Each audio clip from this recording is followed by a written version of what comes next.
chegar a hora de contar o quinto livro, eu vou ficar mais assustada ainda. Então vamos lá, eu gosto muito do barulho que os livros em inglês fazem, o tapping é diferente. Esse aqui é um barulho mais agudo e esse aqui é mais fechado, eu gosto bastante. Enfim, mas eu vou abrir aqui o português pra gente seguir um pouquinho. Então vocês se lembram como o terceiro livro terminou? O Harry descobre que ele tem um padrinho, o Sirius, e que na verdade ele não foi o traidor dos pais dele. Quem traiu os pais dele foi o outro amigo deles, o Pedro Pettigrew. E o Pettigrew fugiu, fingiu a própria morte e voltou para ajudar Lord Voldemort a ressurgir depois de toda essa confusão. Então a gente termina o ano com o Harry descobrindo um novo membro da família dele e voltando para casa dos tios dele, porque ele tem que voltar para lá, porque ele não conseguiu limpar o nome do Sirius, né? Todo mundo ainda acredita que o Sirius é o vilão da história, só o Harry e algumas outras pessoas sabem da verdade. Então ele volta para a Rua dos Alfaneiros para morar para passar mais um verão com os tios, né? E é lá que a nossa história começa. Todos os livros começam ou com um capítulo à parte, ou com um capítulo do Harry na casa dos tios. E esse aqui começa com um capítulo à parte, que chama A Casa dos Riddle. E aqui a gente tem um pouco mais de insight da história do Tom Riddle, do Voldemort, né? Tem ele, os pais dele, o pai dele morava nessa casa com os avós dele, do Voldemort.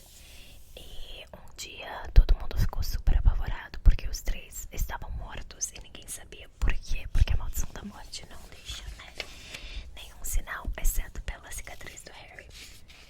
Então a gente vai acompanhando um pouquinho dessa história deles e a gente conhece o Franco Price. E o Franco Price, ele era tipo o faz-tudo da casa dos Riddle, e ele tá lá ainda cuidando da casa anos e anos e anos depois que eles morreram. Ele ainda toma conta da casa. Então ele vê, ele ouve alguém na casa e ele vai ver, e ele vê a cobra, a Nagini, e ele vê o Pettigrew, e tem mais uma pessoa lá que a gente não sabe quem é, e um ser que não é pessoa ainda, mas que fala sobre os planos deles de matarem o menino. E obviamente o Franco é assassinado por Voldemort. E tudo isso acontece. Enquanto isso tudo tá acontecendo, o Harry tá sonhando com esse acontecimento, mas ele não sabe. Ele sabe que o Pettigrew tá lá. Ele vê o Voldemort, que não tem corpo humano, é só uma coisa estranha. E tem mais essa terceira pessoa que ele não sabe quem é. Então o Harry acorda lá na Rua dos Alfeneiros, a cicatriz dele doendo. E é aí que a gente começa, né, a nossa história.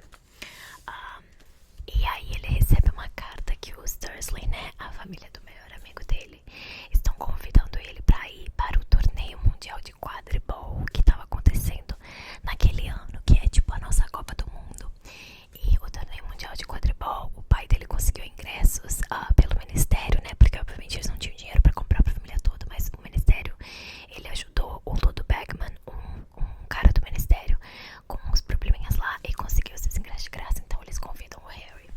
E por mais que o tio queira dizer que não, o Harry ameaça escrever pro padrinho assassino dele, porque ele conta pro tio que o Sirius é padrinho dele. Ele sabe que ele é um assassino e que ele vai vir e matar os tios se o Harry não manda cartas regulares pra ele. E aí o tio então autoriza. Então eles falam, o Sr. Dursley fala que ele vai vir buscar o Harry tal dia, pro Harry tá pronto pra ele ir pra toca, e de lá ele vai direto pra Hogwarts. E aí eles vêm buscar ele com um pó de flu pela chaminé, só que ele não sabe que a lareira dos Dursley é elétrica e não tá ligada no sistema, então eles ficam presos atrás da lareira. É bem engraçado. Então eles vêm, o Sr. Weasley, o Fred, o George e o Rony buscar o Harry, e o Fred e o George deixam pra trás uns doces que são os caramelos enche-língua que eles mesmos criaram, e o Duda pega um e a língua fica gigante. bastante. Eles toda uma confusão quando eles vêm buscar. É uma cena bem legal, eu gosto bastante. Espero que eles incluam esta cena na série, porque no quarto filme, o filme já começa direto na Copa Mundial de Quadribol e faz bem pouquinho sobre a Copa Mundial de Quadribol. Então eu espero que na série eles deem todos esses detalhes dos Dursley vindo na casa do Harry buscar ele, é muito interessante. E aí então o Harry aprende sobre as genialidades Weasley, que é esses produtos que os gêmeos Weasley estão produzindo, criando, né, inventando do zero para vender em lojas de logros e brincadeiras e tal. E a Hermione já tá lá na toca, encontra com eles lá, que ela também vai pra Copa Mundial de Quadribol. Aqui nós somos introduzidos à primeira ideia da chave de portal, que é um objeto inanimado, coisa assim que você poderia considerar lixo e tal, que tu encosta e tem um tempo certo e ele te transporta para outro lugar. Então eles encostam nessa chave de portal e são transportados até a floresta onde vai ser a Copa Mundial de Quadribol. Então é um jeito de viajar sem ser vassoura ou sem ser por aparatação. E a gente é introduzido por esse mundo mágico aqui da chave de portal a primeira vez nesse capítulo. Então eles vão todos lá pra Copa Mundial de Quadribol. As pessoas amam essas partes do livro. Eu confesso que eu nunca dei muita bola, mas é legal pra quem gosta dessas coisas de esportes e tal, e todo esse mundo mágico. E eles assistem o jogo. E quando o Harry tá lá assistindo na cabine, atrás dele tem uma elfa doméstica, tipo Dobby, só que essa é a Winky. E a Winky nem foi introduzida nos filmes, tá? Ela não existe nos filmes, mas ela é uma personagem importantíssima no livro. E eu sempre fico chocada que ela nunca foi introduzida nos filmes. Então, vamos esperar que na série eles introduzam a Winky. A Winky é uma elfa doméstica e ela tá sentada atrás do Harry, cobrindo o rosto dela. Tem uma cadeira vazia do lado e ela fala que ela tá guardando o lugar pro chefe, pro amo dela, né? Que é o Sr. Bartol Crouch. Bartol Crouch é quem organizou ali toda a Copa Mundial de Quadribol. Ele tá basicamente um level abaixo do ministro da magia, do Cornélio Fudge. Então ele é tipo um grandão lá do ministério. Só que ele nunca aparece pra assistir, só fica ali a elfa doméstica dele guardando o lugar para o Sr. Crouch. Eles assistem e aqui é quando nós somos introduzidos também para o Victor Krum. Victor Krum é o apanhador da Bulgária. O apanhador é a mesma posição que o Harry joga. E ele tá jogando a final da Copa Mundial de Quadribol, mas ele é bem novo e tal. Então é a primeira vez que a gente ouve sobre o Victor Krum. Enfim, aí tem toda a descrição do jogo, como que foi essa final, quem ganhou, etc, etc, etc. E outra coisa que não foi mostrado muito nos filmes, eu acho que não foi mostrado, é que os gêmeos, eles fazem uma aposta com o Ludo Bagman. Lembra que eu falei, o Ludo Bagman conseguiu os ingressos pra eles? Eles fazem uma aposta com ele de que a Irlanda vai ganhar o título, mas a Bulgária, o Krum, vai capturar o pomo. E eles, na verdade, isso acontece e ninguém mais apostou nisso porque são times diferentes e tal. Então eles pra ganhar esse dinheirão aí do Ludo Bagman nessa aposta. Bom, quando eles voltam pras barracas, depois que o jogo terminou e tá todo mundo feliz e tal, eles começam a ouvir gritos. E aí eles veem alguns comensais da morte torturando alguns humanos ali, alguns trouxas ali na volta e tal. E aí todo mundo começa a correr, aquela balbúrdia, aquela confusão, fogo, blá blá blá, né? Toda aquela confusão. Então os meninos começam a correr de volta pra chave de portal. O Harry, o Ron e a Hermione. E aí é quando o Harry se dá conta de que ele tá sem a varinha dele. Ele não tem a varinha tava no bolso da calça e ele perdeu a varinha dele. E aí ele fica muito chateado e tal. E aí do nada eles ouvem um feitiço sendo chamado. E aí quando olha é a marca negra no céu. E o Harry não entende por que as pessoas estão apavoradas com aquela marca da cobra no céu. E Hermione explica pra ele que toda vez que o Voldemort matava alguém ou seus seguidores matavam alguém, eles colocavam a marca negra no céu. E aí nisso que eles estão olhando a marca negra, chegam os funcionários todos do ministério e acham que foi eles que conjuraram a marca negra. E ele diz tipo, não fui eu que conjurei, eu perdi minha varinha. E aí eles vão na volta procurar o Bartol Crouch, tá enlouquecido, ele quer saber quem conjurou a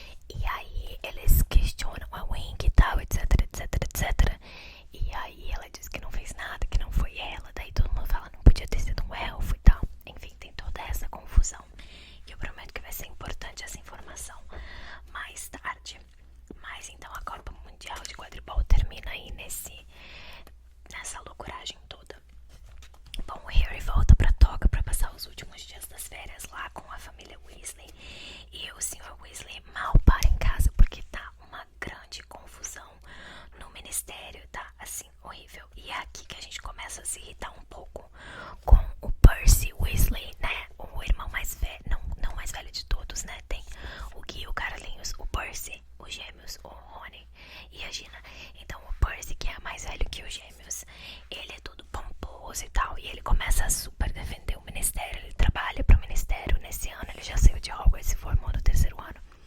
Ele trabalha já pro ministério e ele é todo assim, né? Tipo, ministério e tudo e tal. Então, a gente começa a se irritar um pouco com o Percy, que também foi uma parte da história toda que os filmes deixaram bem de lado. O arco, né? Do personagem do Percy. Então, o Percy começa a defender o ministério, fala mal do pai dele e tal e tal. Então, começa a ter um pouco essa briga aí entre o Percy e a família. Enfim, então tá difícil. O Sr. Weasley tá lidando com tudo e tal. E no último dia, antes deles irem pra Hogwarts, o Sr. Weasley tem que lidar com um problema do que o Moody, Alastor Moody, está causando. E até agora a gente não sabe quem é Alastor Moody, também conhecido como Olho Tonto Moody. Mas ele é um auror bem famoso. Auror é quem caça bruxos de magia negra, né? Bruxos do mal. Ele é um auror bem famoso, com que prendeu muitos bruxos maus. E enfim, o Sr. Weasley tem que ajudar ele a resolver um probleminha. Então essa é a primeira vez que a gente é também introduzido a Olho Tonto Moody. Então finalmente eles vão, né, voltam pra Hogwarts e tal. E eles não vêm, né, encontram o Neville, o Malfoy. E o Malfoy começa a falar assim: você vai entrar. E eles ficam tipo: entrar no quê? Sabe? Não sabe o que ele tá falando. Então tem aí um segredinho. E aí é quando nós ouvimos então falar do torneio Tribruxo. Quando eles chegam em Hogwarts, eles descobrem que Hogwarts vai sediar o torneio Tribruxo. É um torneio que consta em 3 tarefas e cada é uma união entre as escolas de magia e bruxaria. Então nós temos Hogwarts, nós temos Beauxbaton, que é uma escola francesa, e nós temos Durmstrang, que é outra escola britânica, ou Bulgária, não sei, britânica eu acho, não sei, mas enfim, as 3 escolas vão vir visitar Hogwarts. As outras 2 escolas, cada escola vai eleger um campeão que vai disputar nessas 3 tarefas, e o campeão que ganhar, né, leva fama, glória, blá blá blá. São tarefas dificílimas.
sobreviveu a ela e está sentado bem aqui na minha frente. Então, o Harry ele é a única pessoa no mundo inteiro que sobreviveu à maldição da morte.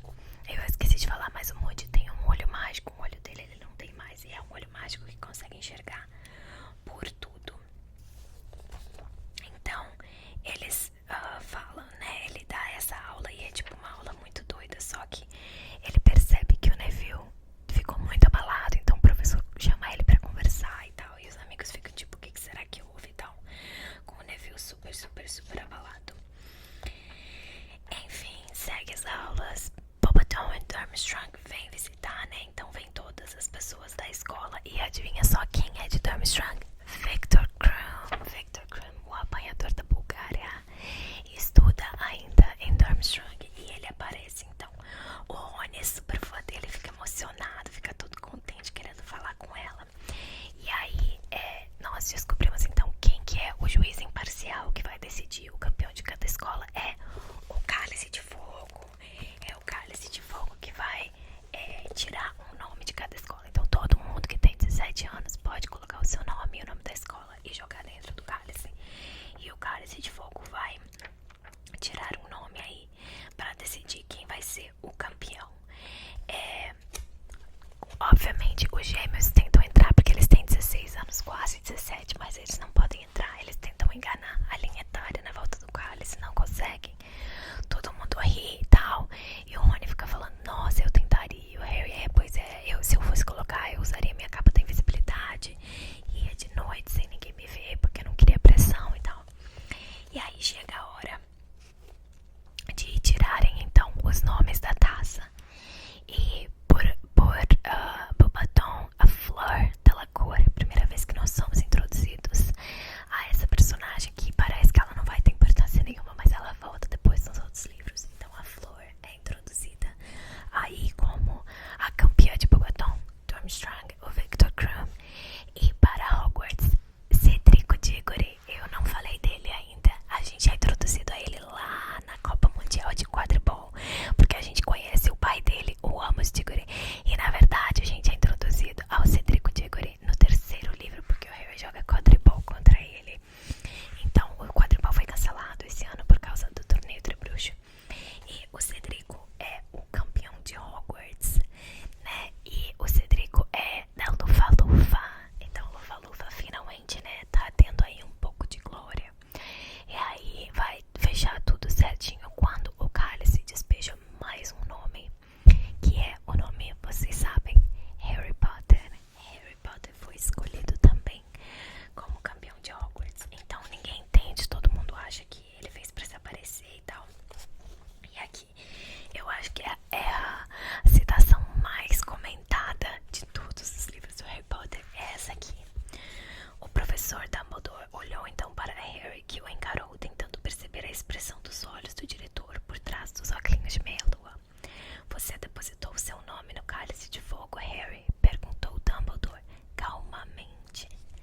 Não, respondeu Harry. Calmamente. Então aquela versão do filme que o Dumbledore chega e grita e empurra ele é uma das cenas mais odiadas das pessoas que leram o livro e depois assistiram o filme, porque o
conversando com a Madame Maxime, que é a diretora de Beauxbatons, falando sobre como ele é meio gigante, como a mãe dele era gigante e o pai dele era humano.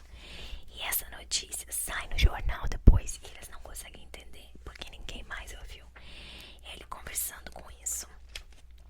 Mas enfim, o Rony fica super chateado, briga com a Hermione e tal. E no final eu quero achar... no final, essa é uma das minhas falas favoritas. A Hermione fala pra ele: ora, se você não gosta, então sabe qual é a solução, não sabe? A Abby a Rony em resposta: qual é? Da próxima vez que houver um baile, me convide antes que outro garoto faça isso, e não como último recurso. E aí o Rony vira pro Harry e fala: bom, isso só prova que ela não entendeu nada, porque ele não quer admitir que ele tá com ciúme. E aí o Harry não responde. Eu falo assim: Harry não respondeu. Estava gostando demais de ter feito as pazes com um amigo para dizer o que estava pensando naquele momento. Mas em todo caso, ele achava que Hermione entendera melhor do que o Rony. Então ele mesmo já viu que o Rony estava apaixonadinho aí pela Hermione e não queria admitir. Então a Rita Skeeter escreve esse artigo falando sobre como o Hagrid é meio gigante e todo mundo não entende como que ela ouviu isso e todo mundo fica contra o Hagrid e tal, porque tem toda uma coisa aí de ser meio gigante. E aí o Harry, o Rony e a Hermione tem que ir lá convencer o Hagrid que tá tudo bem. O Hagrid sempre precisando aí do apoio emocional. Na primeira tarefa, o Cedrico não sabia que seriam dragões, mas todos os outros campeões sabiam. Então o Harry conta pra ele que eram dragões, ele ajuda ele, porque ele não acha justo todo mundo saber e o Cedrico não saber. E na segunda tarefa eles têm que decifrar o ovo, né? E o Harry não consegue entender. Toda vez que ele abre o ovo grita. Então o Cedrico fala pra ele: vai lá tomar um banho no banheiro dos monitores e abre o ovo.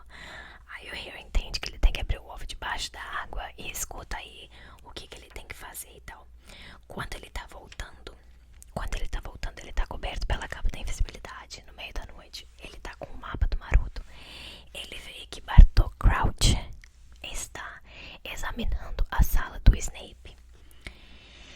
E ele fica tão concentrado nisso que ele tropeça, cai, o ovo cai, tem toda uma confusão aí com os professores e tal. E o Moody vem e salva ele. E o Moody salva ele aí do Snape e tal, né? Ajuda ele. E o Moody pergunta sobre o mapa. E o Harry fala: né, eu tenho o mapa do Maroto. E o Moody fala: posso ficar com ele por um pouquinho pra eu estudar o mapa? E o Harry fala: não, tudo bem, né? Ela salvou ele aí. Então tem toda essa história aí, todo esse mistério. Bom, a segunda tarefa é resgatar alguma coisa que foi perdida dentro da água. Eles têm uma hora. O Dobby ajuda ele com o Gelricho, que é uma coisa que ele cria guerras. Aí tem toda a parte aí da aventura da segunda tarefa que eu não vou descrever pra vocês. Mas o Harry chega lá primeiro. Ele ajuda todo mundo e tal, porque ele não quer deixar os outros reféns lá embaixo. E a Flor nunca chega, então o Harry salva tanto a Gabrielle, que é a irmã dela, quanto o Rony, que é a pessoa dele. Então a Flor fica toda agradecida, abraça ele e tudo mais.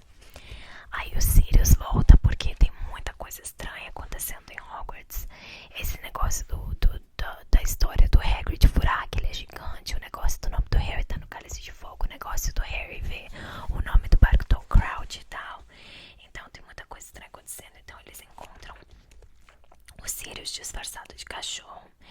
E o Sirius fala pra ele: olha, fica de olho porque o Karkaroff, que é o diretor da Durmstrang, ele é antigo comensal da morte. Então eu tenho que ficar de olho. Eu acho que o Voldemort está voltando. Tem algum plano aí maligno e tal. Enfim. Depois o Harry vai estar um dia conversando com o Victor Krum. Ele quer saber da Hermione e tal, porque de novo saiu outra matéria no jornal dizendo que o Harry tinha esse namorico com a Hermione. E aí o Victor Krum, agora ela gosta de personagens de quadribol e tal. Enfim, ela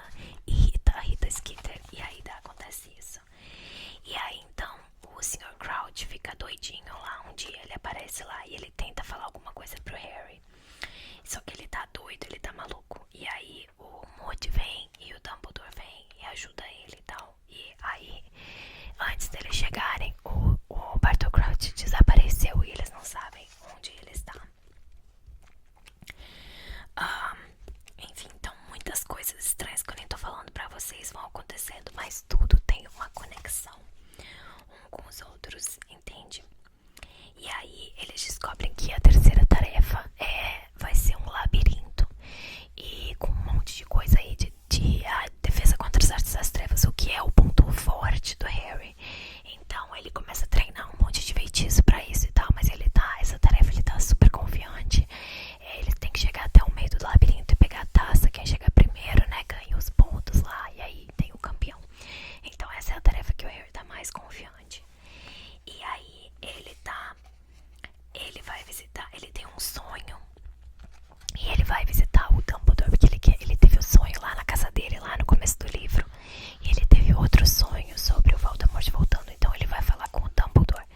Quando ele chega lá, o Dumbledore tá com o ministro e com o Moody, então eles saem rapidinho e o Dumbledore fala pra ele: eu já volto. E aí o Harry vê a penseira. Então é a primeira vez que a gente vê a penseira também, que é onde tu pode colocar um pensamento e reviver aquela imagem. E o Harry vai ali curioso, olha pra penseira e tal, e cai dentro dessa imagem. E aí a gente vê dois julgamentos. O primeiro é de Bellatrix Lestrange, primeira vez que a gente ouve o nome dela. Ela é uma das comensais da morte.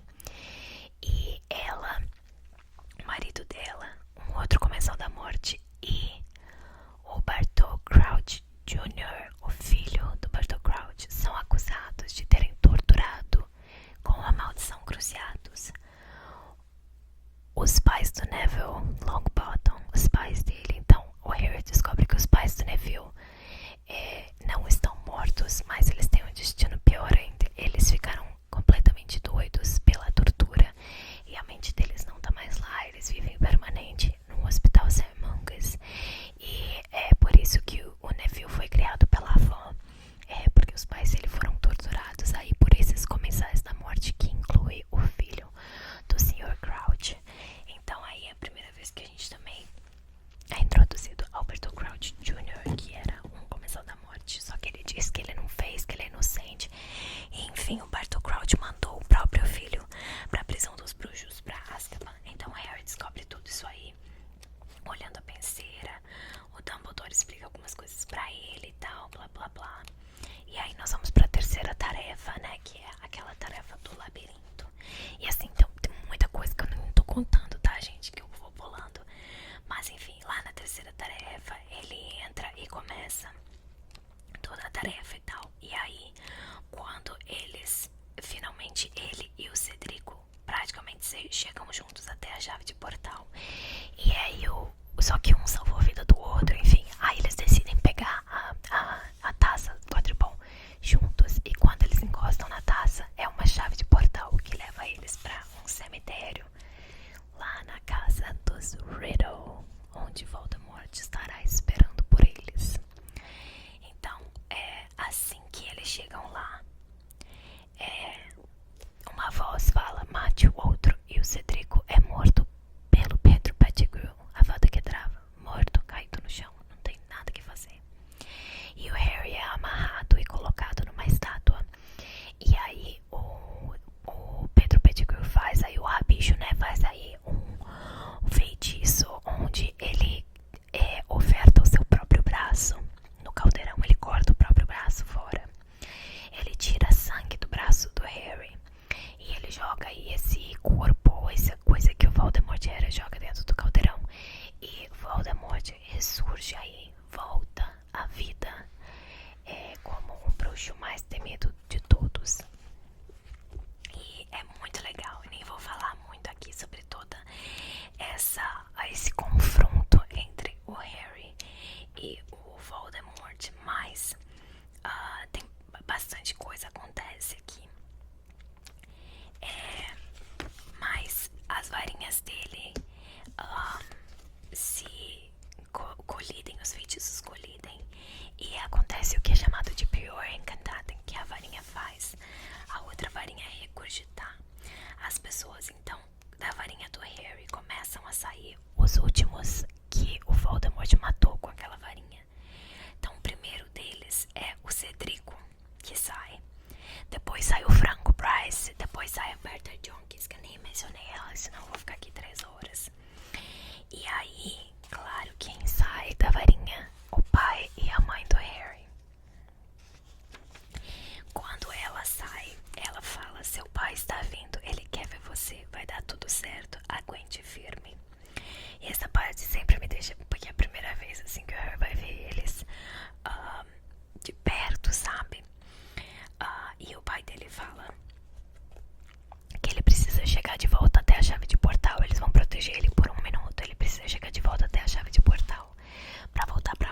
história e tal, etc.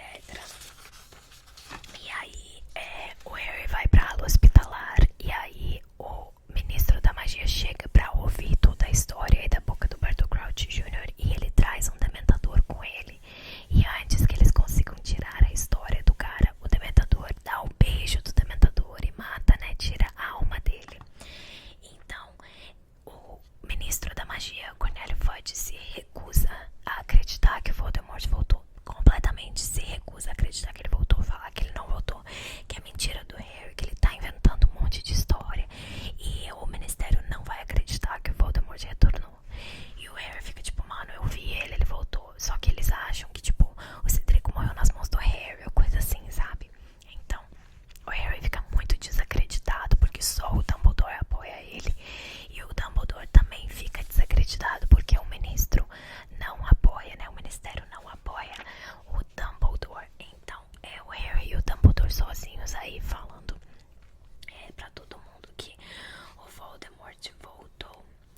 Então, aqui no final a gente descobre algumas coisas. A gente descobre que a Rita Skeeter era um animago ilegal e ela ficava ouvindo as conversas dos outros, e é por isso que ela sabia quando a Hagrid contou que era meio gigante. A gente descobre que a Winky, né, quando ela tava sentada lá em cima no camarote, na taça mundial, na Copa Mundial de Quadribol, e tinha uma cadeira vazia dela, era o Bartol Crouch Jr. sentado na cadeira vazia, coberto com uma capa da invisibilidade, e foi ele que roubou a varinha do Harry e conjurou a marca negra. E enfim, ele a gente descobre aí toda a história dele, e a gente começa a descobrir então que Voldemort está de volta. O plano não saiu como ele planejava exatamente, mas o ministro se recusando a acreditar nisso na história do Harry. O Voldemort ganha mais tempo aí pra tomar o poder, pra ficar na surdina, né? Pra ele retomar o poder.